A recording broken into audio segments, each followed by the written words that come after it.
तो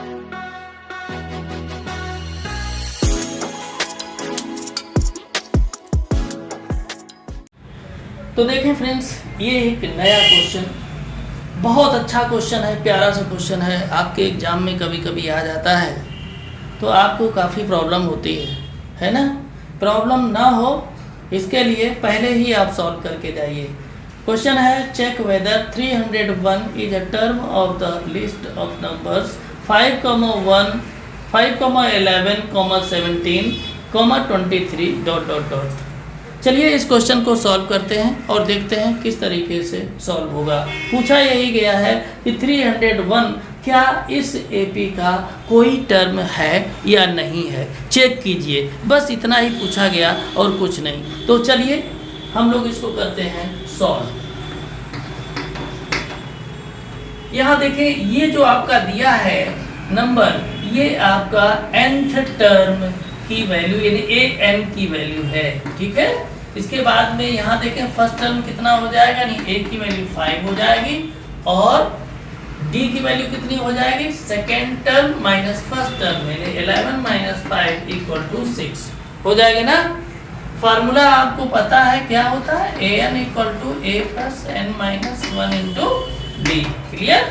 तो an की वैल्यू कितनी है 301 और a की वैल्यू है 5 प्लस n की वैल्यू नहीं गिवन है n-1 और d की वैल्यू है 6। क्लियर। तो ये हो जाएगा 301 प्लस इक्वल टू 5 प्लस 6 का मल्टीप्लाई कर देंगे इस पूरे ब्रैकेट में, तो 6 का n में होगा तो 6n हो जाएगा, 6 का 1 में होगा तो -6 हो जाएगा। क्लियर। तो ये हो जाएगा 301 इक्वल टू 5 - 6 कर देंगे तो ये -1 हो जाएगा यानी 6n - 1। ठीक है। अब क्या करेंगे, अब सीधा ये हो जाएगा 301 और ये 1 को -1 को लाएंगे लेफ्ट में तो ये हो जाएगा प्लस का इक्वल टू 6n। क्लियर। तो ये हो जाएगा 302 ऐड कर देंगे जब इक्वल टू 6n तो n इक्वल टू क्या हो जाएगा 302/6।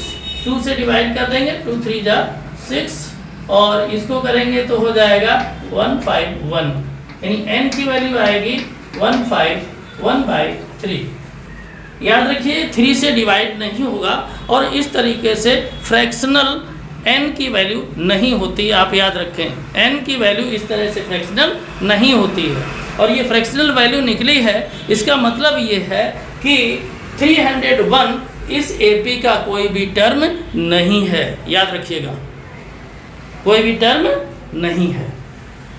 अगर आपका ये कंप्लीट डिवाइड हो जाता, ठीक है, तो टर्म हो जाता। ये भी ध्यान रखिएगा कंप्लीट डिवाइड करने के चक्कर में डिसिमल में आप n की वैल्यू ना निकालें क्योंकि डिसिमल में n की वैल्यू नहीं होती। ठीक है। तो चलिए, कितना मज़ेदार क्वेश्चन था। आप इस तरह के क्वेश्चंस की प्रैक्टिस बहुत अच्छे से कर लें, इस तरह का क्वेश्चन आपके एग्जाम में आ सकता है। तो फ्रेंड्स देखें इस क्वेश्चन को, how many 2 digit numbers are divisible by 3। इस तरह के जो क्वेश्चन होते हैं उसमें आप लोगों को प्रॉब्लम होने लगती है ना। तो इसी वजह से इस क्वेश्चन को हम लेकर के आए हैं ताकि आपको प्रॉब्लम ना हो। पहली चीज़ आप ये दिमाग में ये रखें कि 2 डिजिट नंबर कौन कौन से होते हैं। 2 डिजिट नंबर ये है कि जिसमें 2 डिजिट से जो नंबर बना हो, 2 डिजिट से यानी 2 डिजिट से जो नंबर बना हो वही 2 डिजिट नंबर होगा। तो आप ये देखिए 2 डिजिट नंबर आपके कहाँ से कहाँ तक होंगे, सोल्यूशन यहाँ लिख लेंगे। 10 से लेकर के और 99 तक 2 डिजिट नंबर होंगे। 10 से लेकर के कहाँ तक, 99 तक 2 डिजिट नंबर होंगे। इतना कंफर्म है। अब कितने होंगे और वो भी आपके क्वेश्चन में दिया है, वो नंबर 2 डिजिट चाहिए जो 3 से डिविजिबल हो। तो आपका 10 तो 3 से डिविजिबल है नहीं, है ना। तो कौन सा डिविजिबल होगा, 11 भी डिविजिबल 3 से नहीं होगा। कौन सा होगा, 12। तो यहाँ कर दीजिए 12। ठीक है। एक नंबर और लिख दीजिए, 2-3 नंबर ऐसे नोट कर दें, 15 भी होगा, 18 भी होगा। ठीक है। डॉट डॉट करके ये आपका 99 भी होगा क्योंकि 99 भी 3 से डिवाइड हो जाएगा। क्लियर। तो आपसे पूछा कि कितने नंबर्स हैं जो 3 से डिविजिबल हैं, 2 डिजिट नंबर्स कितने हैं जो 3 से डिविजिबल हैं। इसका मतलब है कि n की वैल्यू आपसे पूछी जा रही है। किसकी वैल्यू? n की। तो यहाँ देखिए a की वैल्यू आपकी 12 हो जाएगी, d की वैल्यू हो जाएगी 15 - 12 यानी 3। ठीक है, क्लियर। अब कितने नंबर्स हैं, कितने नंबर्स हैं, तो उसके लिए हम क्या करेंगे? उसके लिए यही है कि आपका ये जो नंबर है ये वाला, ये नंबर आपका an की वैल्यू हो जाएगी। क्या हो जाएगी? an की वैल्यू। ठीक है, अगर इसको लास्ट टर्म भी आप कहें तो कोई दिक्कत नहीं है। क्लियर। तो अब हम लोग फार्मूला यूज कर लेते हैं और सॉल्व करते हैं। an = a + n - 1 × d। an की वैल्यू कितनी है? 99। इसकी जगह पर 99 कर देंगे। a की वैल्यू 12 है तो 12 रख देंगे। n की वैल्यू निकालना है तो वही रखेंगे। d की वैल्यू 3 है। क्लियर। अब देखिए 99 = 12 और 3 से मल्टीप्लाई यहाँ कर देंगे, अंदर ब्रैकेट खोलेंगे तो हो जाएगा 3n - 3। क्लियर। अब देखें तो देखिए ये क्या हो जाएगा? 99 = 12 से 3 को माइनस कर देंगे तो ये हो जाएगा 9 + 3n। क्लियर। अब इस 9 को हम लेफ्ट में ले आएंगे तो माइनस में हो जाएगा 99 - 9 = 3n।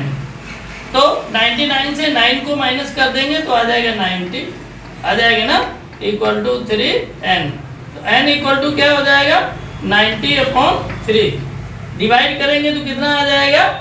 30। डिवाइड करने पर कितना आएगा? 30। यही आपका आंसर है। कोई प्रॉब्लम नहीं ना? एकदम मस्त। चलिए तो एक प्यारा सा क्वेश्चन और लेकर आते हैं जो आपके एग्जाम के लिए बहुत ही जरूरी। देखिए दोस्तों, ये जो वीडियो है आपके लिए इसलिए और बहुत ज़्यादा इम्पॉर्टेंट हो जाता है क्योंकि आपको पूरा चैप्टर सॉल्व नहीं करना है, तरह तरह की बुक्स नहीं सॉल्व करना है। जो मेन क्वेश्चन है, जो उनका सॉल्व करने का लॉजिक है, जो उसका ट्रिक है, वो सारी चीज़ें मैं आपको बता रहा हूँ। ठीक है, तो आप वीडियो को अधिक से अधिक लोगों तक शेयर करें और चैनल को, अगर चैनल पर नए हैं तो सब्सक्राइब अवश्य कर लें, बहुत ज़रूरी है। ठीक है, तो चलिए बढ़ते हैं हम लोग एक और अच्छे से क्वेश्चन की तरफ और उस क्वेश्चन को लेते हैं। ये क्वेश्चन है, find the 11th term from the last of the AP 10, 7, 4, -62। ये क्वेश्चन को अगर मैं कहूँ कि AP का ये बिलियन है तो गलत नहीं होगा, है ना। इसमें बहुत लोग धोखा खा जाते हैं क्योंकि इसमें लिखा 11th टर्म, तो आप लोग क्या करते हैं 11th टर्म निकाल देते हैं, बस काम खत्म हो जाता है और क्वेश्चन हो जाता है रॉन्ग। लेकिन आप देखिए ध्यान से, क्वेश्चन है क्या? Find the 11th term from the last. ये जो लास्ट है यही आपके लिए क्वेश्चन को रॉन्ग कर देता है। आप लोग 11th टर्म निकाल कर चले आते हैं, है ना, क्वेश्चन हो जाता है रॉन्ग। आप कहते हैं हमने तो सही किया था, फिर मार्क्स कैसे नहीं मिला। देखिए कैसे इसको करेंगे, पहले आपको ये निकालना पड़ेगा कि आखिर n की वैल्यू है क्या, टोटल टर्म कितने हैं, ये आपको पहले ज़रूरी है जानना। तो चलिए सबसे पहले n की वैल्यू निकालते हैं। तो ये आपका हो जाएगा a की वैल्यू ये 10 हो जाएगी। पहले AP लिख लेते हैं, AP आप लोग भी ज़रूर लिखें एग्जाम में, 10, 7, 4, -62। अब देखिए क्या हो जाएगा, a की वैल्यू 10 हो जाएगी, d की वैल्यू कितनी हो जाएगी 7 - 10 और an की वैल्यू ये है -62। क्लियर। अब फार्मूला नोट कर लेंगे, कौन सा फार्मूला आपको पता है, an = a + n - 1 × d। Clear. Value रख दीजिए तो -62 = a की वैल्यू है 10 प्लस n की वैल्यू निकालना है इसलिए वही रहेगी और d की वैल्यू आपकी कितनी है 7 - 10 कितना हो जाएगा -3। तो d की वैल्यू है -3। क्लियर। तो -62 = 10 और हम क्या करेंगे n-1 का में मल्टीप्लाई -3 का कर देंगे तो हो जाएगा -3n plus minus minus plus हो जाएगा 3। ठीक है, तो -62 इक्वल टू 10 से 10 और 3 दोनों प्लस के हैं, इनको प्लस कर दीजिए तो 10 3 13 हो जाएगा -3n। क्लियर। आगे इसको सॉल्व करेंगे तो हो जाएगा -62 इक्वल टू, और ये 13 जो है इसको लेफ्ट में कर लीजिए तो प्लस का है माइनस में हो जाएगा इक्वल टू -3n। अब देखिए ये दोनों सेम साइन के हैं, इनको ऐड कर दीजिए 3 2 5 हो जाएगा 6 1 7 हो जाएगा -75 इक्वल टू -3n। अब क्या हो जाएगा n equal to -75 upon -3, minus minus cancel out हो जाएगा, 3 से डिवाइड कर देंगे तो आ जाएगा आपका 25। यानी आपके टोटल टर्म्स जो हैं वो कितने हैं 25। क्लियर। तो यहाँ तक आपको ध्यान रखिएगा, पहले n की वैल्यू निकालनी पड़ेगी, उसके आगे ही कुछ होगा। अब हम क्या करेंगे, अब ये देखेंगे कि आखिर 11th टर्म लास्ट से कौन सा है। तो उसके लिए आप एक काम करिए, उसके लिए आप नंबर लिख लीजिए 1 से लेकर 25 तक। देखिए सबसे अच्छा तरीका वही है, 1 से लेकर 25 तक नंबर पहले नोट कर लीजिए। 1 2 3 4 5 6 7 8 9 10 11 12 13 14 15 16 17 18 19 20। ठीक है, 21 22 23 24 एंड 25। ठीक है, आपके क्वेश्चन में पूछा गया है ये कि लास्ट से 11th टर्म, तो लास्ट से 11th टर्म, तो यहाँ से काउंट करना शुरू करिए 1 2 3 4 5 6 7 8 9 10 11। ये आपका हुआ। इसका मतलब क्या है कि जो लास्ट से 11th टर्म है वही शुरुआत से 15th टर्म है। ठीक है ना, ये लास्ट से जो 11th टर्म है ये क्या है, यहाँ लास्ट से जो 11th टर्म है शुरुआत से ये 15th टर्म है। 15th टर्म, देखिए ये चीज क्लियर हो रही ना, देखिए ये 15 है ना, 15th टर्म है। तो यहाँ पर आप क्या लिखेंगे, स्टेटमेंट क्या होगा।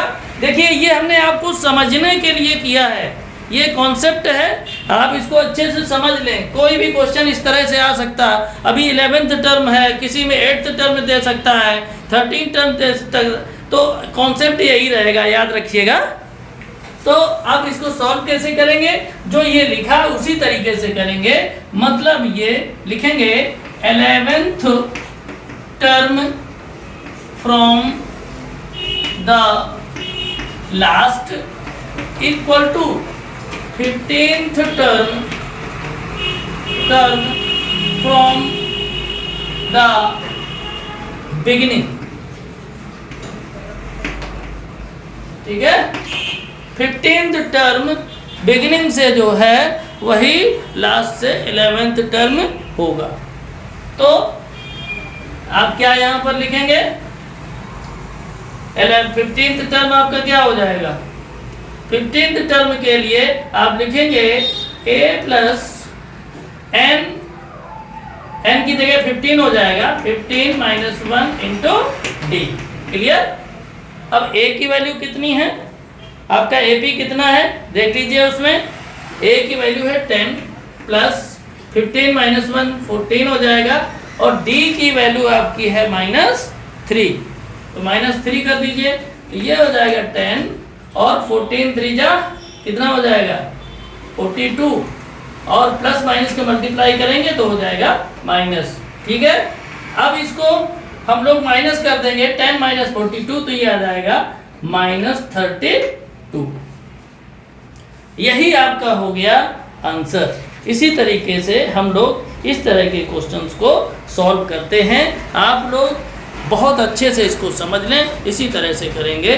तो अभी के लिए इस वीडियो में इतना ही, मिलेंगे अगले वीडियो में। तब तक के लिए स्वस्थ रहें, मस्त रहें। चैनल को सब्सक्राइब अवश्य कर लें, वीडियो को अधिक से अधिक लोगों तक शेयर करें और लाइक करें वीडियो को। अगर कोई दिक्कत है तो आप कमेंट बॉक्स में लिखें, हम उस दिक्कत को दूर करने का प्रयास करेंगे।